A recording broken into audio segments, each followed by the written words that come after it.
Hi అండి. అందరూ ఎలా ఉన్నారు? బాగున్నారా? ఈరోజు అన్నపూర్ణేశ్వరిదేవి అలంకరణ, అమ్మవారి నైవేద్యం వచ్చేసి ఆహ్, పెరుగన్నం గానీ, అదేంటి కొబ్బరి రైస్ గానీ, శనగలని పెట్టొచ్చు అంటాను. నేనైతే పెరుగన్నానికి అన్నం వండి పెట్టేసుకున్న ఒక గ్లాసు.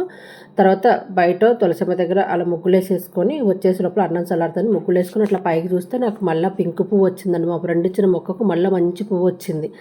అదే ఈరోజు ఇచ్చుకుంటే కానీ అమ్మవారికి పెడదామని చూశాను. కానీ ఈ రోజు కంటే రేపటికి బాగా ఇచ్చుకుంటుంది అని చెప్పేసి అక్కడ పెట్టేసుకుని మళ్ళీ కిచెన్లోకి వచ్చేసి నైవేద్యానికి రెడీ చేసుకుందామండి. పెరుగు చూస్తే రాత్రి తోడు పెట్టాను, తోడుకోలేదు. మళ్ళీ కిందికి వెళ్ళి పెరుగు తెచ్చేసుకొని అమ్మవారికి నైవేద్యం రెడీ చేసుకున్నా. కాస్త ఉప్పు పెరుగు కలిపేసుకొని పక్కగా పెట్టేసుకుందామండి. పోపు పెట్టుకుందాము.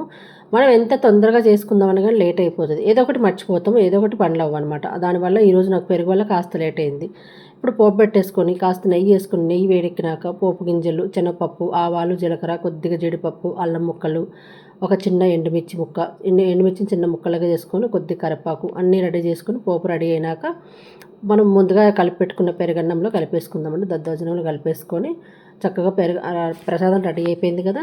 ఇప్పుడు మనం దేవుడి దగ్గరికి వెళ్ళేసి అన్నీ రెడీ చేసుకుందాం. అన్నీ రెడీ చేసి పెట్టేశాను. ఖాళీ పువ్వులు అయిన చేసుకొని అలంకరణ చేసేసుకొని అమ్మవారికి నైవేద్యం పెట్టేసుకుంటే పూజ కంప్లీట్ అయిపోతుంది. ఇప్పుడు దేవుడి దగ్గరికి వెళ్ళేసి నా దగ్గర అన్నపూర్ణేశ్వరిదేవి చిన్న విగ్రహం ఉందండి.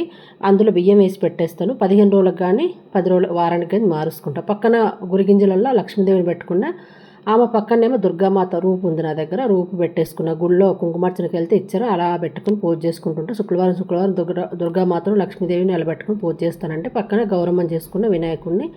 ఈ విధంగా చక్కగా పూజ మొత్తం అయితే నాది పూలతో ఈరోజు పారిజాతం పూలు, నందివర్ధన పూలు, తెల్ల చామంతులతో పూజ అయితే కంప్లీట్ చేసేసుకున్నాండి.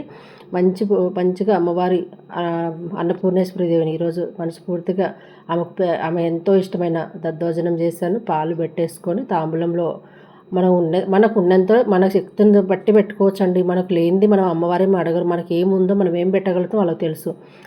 మనకు సోమతున్నంతలో మనకు చేతనైనంత వరకు చేసుకుందామండి. నాకు ఉన్నంత వరకు నేను చేసేసుకొని పూజ కంప్లీట్ చేసుకొని అందరినీ చల్లగా కాపాడు, నన్ను చల్లగా చూడమని చెప్పేసి మనస్ఫూర్తిగా దండం పెట్టుకొని పూజ కంప్లీట్ చేసుకొని కిచెన్లోకి వచ్చేసి బొరుగులు చేస్తున్నాను టిఫిన్. మా వాళ్ళకు టిఫిన్లు చేస్తే వాళ్ళకి లేట్ అవుతుంది కదా, వాళ్ళు బయలుదేరుతారు, ఇంకా తొందరగా టిఫిన్ చేస్తానని చెప్పి టిఫిన్ చేసేసి వాళ్ళు పెట్టేస్తే వాళ్ళు తింటున్నారు.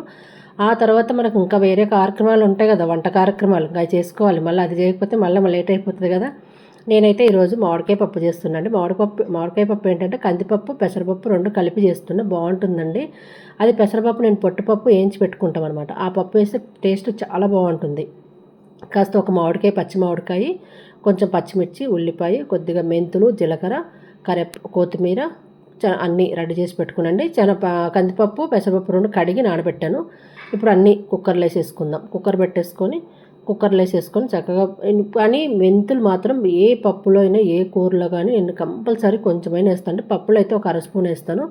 ఫ్రై కూరలలో అయితే ఒక 10 గింజల దాకా కళాయి వేసేస్తాను. కానీ చేదు ఉండవండి, కానీ చాలా మంచిదండి. మెంతులు అయితే అన్నిటిల్లో వాడండి. మెంతులు కంపల్సరీ వేస్తాను నేను.